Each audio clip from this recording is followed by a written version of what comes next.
Let me explain why you're going to lose practically all your money in cryptocurrencies if you don't do things right in 2025, even if the market is going up. I want to ask you a question, and I want you to leave your most honest answer in the comments. And the question is this: do you really believe, or how confident are you, that you, just because you're you, are going to make money with cryptocurrencies in 2025? Do you think you're really going to make money, or will you be part of the 90% who lose money with them? In today's video, I'm going to give you 4 tips. My name is Johnny Cabeza. I've been investing in cryptocurrencies since 2017. And as I said, we're going to talk about 4 key points that I believe are essential to understanding how making money with cryptocurrencies really works. Because if 90% of people lose money with them, there has to be a reason. There must be a series of patterns that cause the vast majority of people to lose money with them. So without further ado, guys and girls, let's get started. And I'm telling you this right now, but I don't want you to do it just yet. If at any point during the video you're enjoying it, finding it entertaining, or it's simply helping you in some way, please like and subscribe because it really helps me a lot. And the first point has to do with dominance, how dominance works. The vast majority of people don't really understand how this dominance works in Bitcoin. Currently, it's at 62.72%, and historically, in every cycle, we've had what's called the alt season. There have been times when this Bitcoin dominance has dropped so much that even as Bitcoin was increasing in value, the rest of the altcoins, the other alternative coins to Bitcoin, have risen much more in price. Well, in every cycle, we have a terminal phase, whether it's because an alt season arrives or simply because Bitcoin's dominance drops to a certain point. And usually that dominance is around 38, 39%. The first thing we need to mention in this video, the best time to sell your cryptocurrencies is not when this dominance reaches its terminal phase. It's not when this dominance hits 38 or 39%. It usually happens, above all, when the dominance is around this point here, when the dominance is around this point here, when the dominance is around this point here, between the 45 and 40% range. In the end, remember that what we need is for Bitcoin dominance to fall, but for Bitcoin itself to increase in price, because that means the rest of the altcoins will appreciate much more. If Bitcoin goes down and dominance also goes down, the rest of the altcoins can also drop. It just means they're not dropping as much as Bitcoin. Think of it that way. Don't wait for dominance to reach 37 or 38%. Because at that point, what's probably happening is that Bitcoin is already going down and the rest of the altcoins just aren't dropping as much. Another very important thing, what people usually do is look at the dominance chart first to see how their altcoins are appreciating afterward, to see how Bitcoin's price doesn't rise as much compared to this alternative coin. And it doesn't work like that. It's not dominance goes down and that's why altcoins go up. That's why Bitcoin goes up a little. It's actually Bitcoin's price goes up a little. The price of altcoins goes up even more, whether it's Hedera, XRP, Cardano, Polkadot, or any other. And as a result, Bitcoin's dominance decreases. You really need to keep that difference in mind because a lot of people prepare based on whether dominance goes up or down. But what you actually need to prepare for is your altcoins, and that will have an impact on dominance. Always look first at what's happening with your cryptocurrencies. And from there, that's when you can start focusing on indicators, indexes, dominance, or whatever else. The next thing I want to talk to you about in this video has to do with greed. Greed is related to expectation. Expectation is related to ourselves. This has to do with us. So what do I mean by this greed? When we're in cryptocurrencies, we have expectations. When we invest in cryptocurrencies, expectation creates a future value. Well, these emotions are what will lead you to make better or worse decisions. I highly recommend that you do some introspection to get to know yourself a little better. Try to gradually step out of your comfort zone, whether it's in cryptocurrencies or in life itself, so that when that key moment arrives, you'll be prepared to make the best decision. Let's go straight to CoinMarketCap so you can understand exactly how this greed works, how this market sentiment operates. Because after all, this has to do with the retail public, this has to do with us. When a BlackRock executive sits at a boardroom table to discuss how they're going to invest their next $1 billion, they're not thinking emotionally. They're simply thinking about how they're going to take our money. Take a look at this. It's the chart of the average greed index from over a year ago up to now. And we can see how at the times when the price of Bitcoin has risen the most, this greed has also increased significantly until it reaches a point where that extreme greed makes people, instead of taking profits, keep investing more money because they believe their money is going to appreciate much more. And they're already daydreaming about how they're going to go on vacation, how they're going to pay off the mortgage, how they're going to pay for the car, and so on and so forth. It doesn't work that way. We have to keep in mind to take partial profits as our cryptocurrencies go up. How many times? As many as needed, but take partial profits, because if you don't, when the time comes for you to do it, it might already be too late, okay? Keep that very much in mind. Another thing you need to keep in mind about the Fear and Greed Index is that it's an indicator we have in the crypto market that doesn't reflect what happened a few months ago. It reflects what's happening right now. What do I mean by that? Here we have the price of Bitcoin, which is currently at $102,214. And we need to keep in mind that in October, September, and August of 2024, the Fear and Greed Index was in a neutral zone, around 45 to 50 points. However, with Bitcoin priced at $55,000, $60,000, notice the big difference. When we were around here in March of 2025, we had a Bitcoin price at $82,000. You can see it right here, and yet the Fear and Greed Index was in extreme fear. Always. And as a tip, you need to ask yourself this question. Is there still cycle left ahead? If your answer is yes, because based on your macroeconomic analysis, based on the crypto analysis you do day by day, if there is still cycle left and we are in extreme fear, that's a buying opportunity. On the other hand, if we are in extreme greed, that's a selling opportunity. Obviously, this isn't an analysis that you should base solely on the Fear and Greed Index. You need to combine it with other factors. You need to bring it together. You need to analyze it alongside other things. But this is an extra tool that helps you see how the rest of the people operating in the crypto market are thinking. You just have to look at the comments we have on YouTube right now.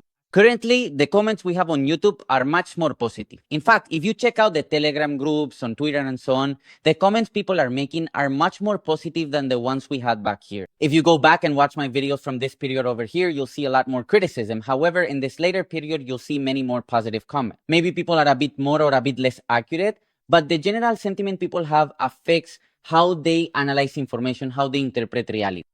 Let's move straight on to the next point. And I think this is one of the most important ones for actually making money with cryptocurrencies, for actually having more money when this cycle ends. How do people think selling works in cryptocurrencies, whether it's during an alt season or just a regular cryptocurrency cycle? Well, they believe, and with this expectation that builds up little by little, people think that the way they have to sell their cryptocurrencies is first Bitcoin, second, the higher market cap altcoins. Here I missed an accent mark, but that's absolutely fine. Ether. The lower market cap altcoins market capitalization is basically what the project is worth on. Fourth, the meme coins. In other words, they start by selling the lower risk cryptocurrencies first and then end up selling the higher risk ones. The analysis people make in this situation is as follows. Okay, the market, my cryptocurrencies are losing value. So the first thing I'm going to do is get rid of the cryptocurrencies with the highest market cap, because the ones with the lower market cap are the ones that could really let me retire. They're the ones that could really make my portfolio, my capital, my bank account grow much more. When in reality, if most people lose money in cryptocurrencies, in most cases, it's precisely because they've either built their portfolio poorly, made bad decisions, or held on for too long. It's very easy to get into cryptocurrencies. Everyone gets the timing right when they enter. Why? Because you've already bought in. If in the long run, cryptocurrencies theoretically go up, then the moment you buy, you've already gotten the timing right, maybe with more or less precision, but you're already in crypto, right? Over time, your crypto should appreciate in value. So what happened? Once you've entered, you're already in the hard part is getting out. The hard part is selling your crypto. The hard part is pressing the button and selling. So what happened? When you enter, you might have gotten it right, whether you bought in August 2024. Well, tough luck, or maybe you bought in May 2024. Okay, not the best timing, but even so, right now you'd still be in the green with Bitcoin. And especially if you have good portfolio management, please, always. It doesn't matter if we're in a bull run, an alt season, a meme season, whatever it is, always keep a percentage of your portfolio in Bitcoin, because you never know what could happen, right? So the timing of your entry, you might have gotten it right, you might have guessed it, you might have been lucky, but the fact is you're already in the market. The moment to exit is very different, because exiting has to do with managing your emotions.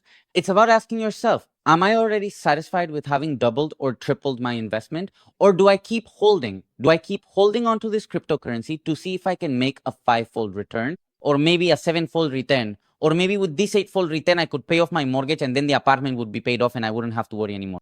Guys, the market doesn't care at all about what you want. The crypto market only wants your money. This is a market, it's a zero-sum game. For you to win, someone else has to lose. For me to win, someone else has to lose. This isn't a charity, no. Cryptocurrencies aren't going to appreciate in such a way that we'll all be holding hands because we're all making money. No. Most people who watch this video, the vast majority, are going to lose. And what I want with these videos is to encourage you so that in the long run, you can actually make money with cryptocurrency. What is the way to sell it? I'm going to show you right now. By the way, if you're enjoying this kind of content, please give it a like, subscribe, and share it with people who you really think might be interested. In the end, we're all in this market, and I'll say it again. 90% of people lose money with cryptocurrency.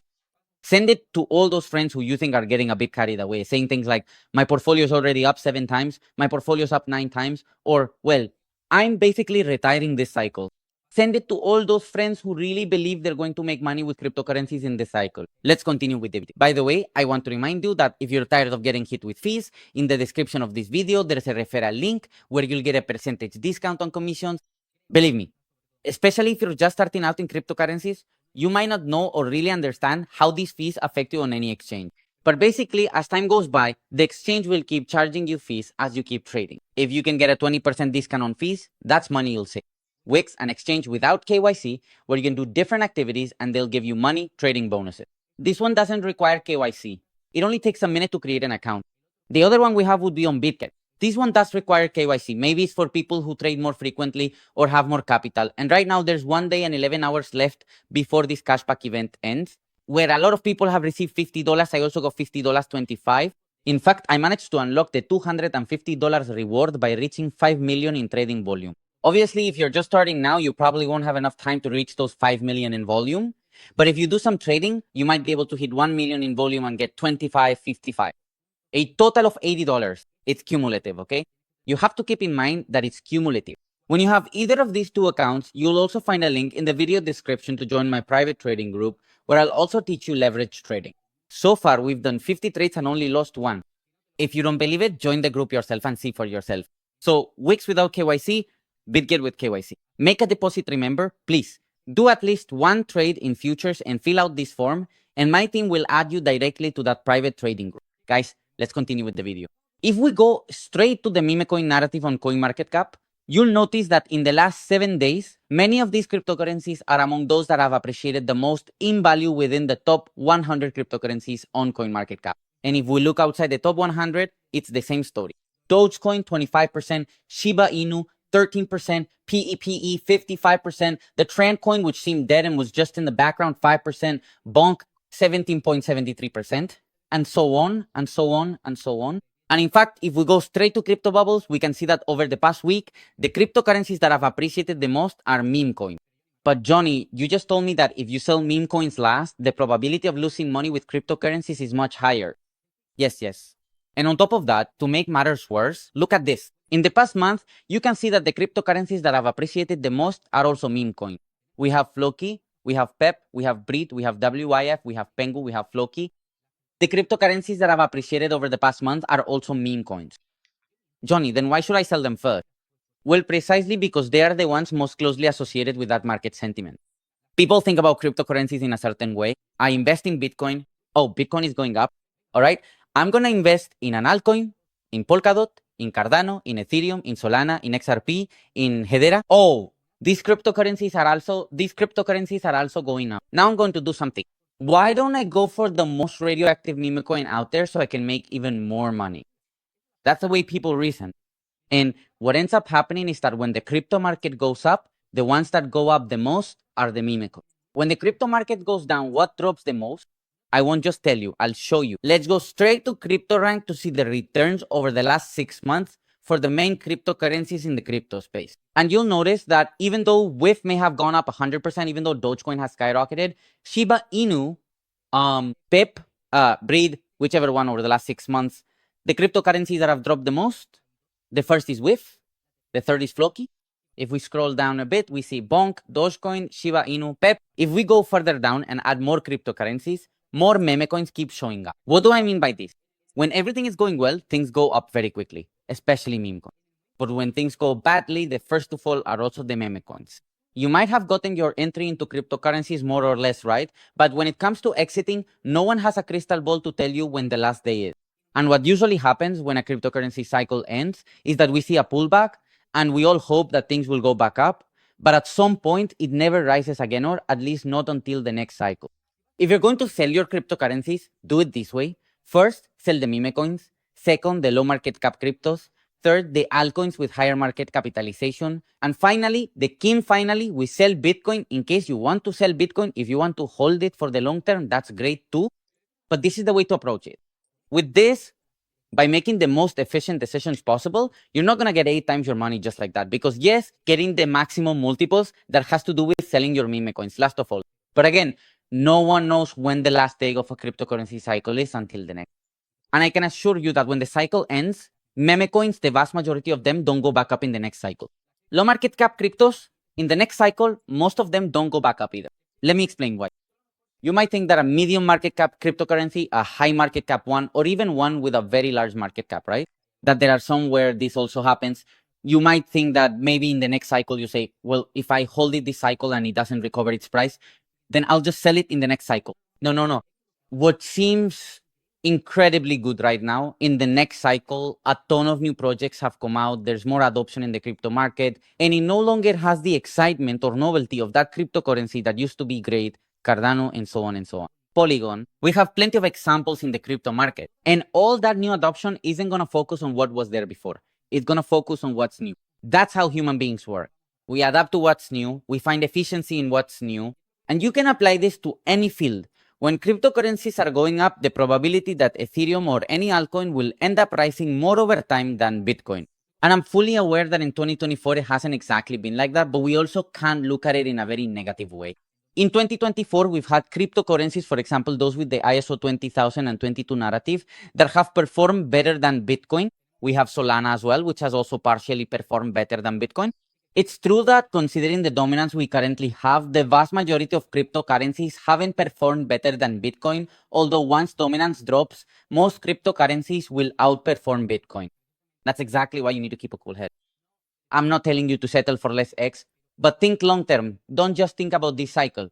Think 10 years from now. Look at it this way. If you want to make a 10x, you can do it either in one cycle, which could be a year and a bit, or you can do it over a 4-year span. That is having entered right now and then entering in the next cycle. The only difference is that if you want to make a 10x, you have to do it in about a year if you want to do it in this cycle. If you want to do it in 2 cycles, having entered at the start of one and waiting for the next, which would be another 4 years, you would need to make a 3x now and a 3x in the next cycle, resulting in a 9x, which is practically a 10x. If you now go from 10,000 to 30,000, and in the next cycle go from 30,000 to 90,000, it's the same as if you go from 10,000 to 90,000 now, only now you're going to be taking on much more risk. It's true that you won't have the money in your pocket that quickly, but you'll also be much more likely to actually end up with that money, especially if you keep improving along the way. Also, if we go over to CoinLast, we can see these returns in terms of quarters for Bitcoin. We can see that currently Ethereum's returns are significantly higher than those of Bitcoin. Ethereum has been a heavily punished token, a cryptocurrency that took a big hit, and now, with its dominance dropping a bit and money transitioning from Bitcoin to other altcoins, we're seeing how those other altcoins are appreciating a bit more than Bitcoin. However, when Bitcoin drops boom, the rest of the altcoins fall even harder. Here, for example, we can also see that if we go directly to the year 2020 to 2021, when we had the biggest alt season in the history of cryptocurrencies, we can see that at the end of 2020, Bitcoin appreciated more than Ethereum, indeed. But from then on, as Bitcoin's dominance started to fall, we can see that Bitcoin performed very well, practically doubling in value, and Ethereum performed even better. But the most extreme case was in Q2 of 2021, where we can see a 40% drop in Bitcoin, and yet Ethereum appreciated by 18.53%. Surely meme coins appreciated much more than this, obviously, of course. But again, no one has a crystal ball, and the only one who makes money in crypto is the one who hits the sell button. Because for now, you can go buy bread, you can buy yogurt at Mercadona or anywhere else with XRP, with Cardano, with Polkadot or whatever. Maybe in the future that will change, nobody knows. Let's live in the present and take things step by step. Finally, what I want to talk about is this. Your worst enemy is yourself. The crypto market works as follows. Experience, knowledge, mindset, experience, knowledge, mindset. Obviously, there are also other factors. As you gain more contacts and so on, alpha information or insider information also matters. We have to take that for granted. But for the vast majority of people, for the vast majority of us, experience, knowledge, mindset. With experience, we will gradually learn, step out of our comfort zone little by little, and over time make better decisions. With knowledge, we will be able to adapt to each situation. So based on macroeconomics, based on the indexes, based on how we have the unemployment rate in the United States, inflation, interest rates, if we dig a little deeper, how cryptocurrency cycles work, how long a halving lasts, how often it happens, how Bitcoin dominance works, how total 1, 2, and 3 work, how the others chart works, how token minting works, how token unlocking works. Looking ahead to the next cycle, will the cryptocurrencies I own recover their ATH? And why should that be the case? Or if a project gets diluted, could it come back in the next cycle? Could it recover its AT again? Well, that's something we really need to keep in mind for this cycle and for what concerns us right now. And what I've been talking about throughout the whole video is the following. Imagine this is a chart. Now you can see why I don't work in design and instead focus on cryptocurrencies because I have no idea about design. Imagine you buying at this part right here. When you've doubled your money, imagine the prices are around here. Then you've tripled it over here and quadrupled it over here. And what do most people do? What most people do is when they're around here, they say, ugh, but I could keep making even more gains. I could sell and get an 8-fold return. I could sell here and get a 10-fold return. And then I could take my family on vacation, pay off the mortgage, pay for the car, pay absolutely everything, get rid of all my problems, and finally live life at ease. Maybe I get to work and tell my boss, hey, look, I'm not coming in tomorrow. All right? Don't wait for me because I'm not coming back anymore. So what happened? At best, you could have sold here. At best, you could have sold during the retest. That attempt, that hope people have at the end of every crypto cycle, December 2021, January 2022, January 2018, and it will probably happen again either at the end of 2025 or heading into 2026. There will be a moment when people believe the crypto market is going to go back up and they won't sell their cryptocurrency. Believe me, I'm telling you this completely seriously. This is going to happen to the vast majority of people because they'll hold on to hope even after a 4-fold increase of not having taken profits and will think again, this is going to go up 8-fold. So I'll wait for cryptocurrencies to rise again. And guys, that's it for today's video. Let me know in the comments what you think about what we've discussed. Do you think it makes sense? How many cryptocurrency cycles have you been through? Do you think this could happen to you in this cycle? Let's not think that bad things only happen to others. Always look at it from the perspective of responsibility, from the standpoint of what we can do, what factors we can control ourselves to take advantage of that and make better decisions. Don't think that everything we've talked about in this video is only going to happen to someone else. That won't happen to me. No, the probability that it will happen to you is high because probability is something statistical, it's mathematical. 90% of people lose money in cryptocurrencies. Why should you be part of the 10%? Think about that for a moment. Guys, see you in the next video. Take care and see you next time.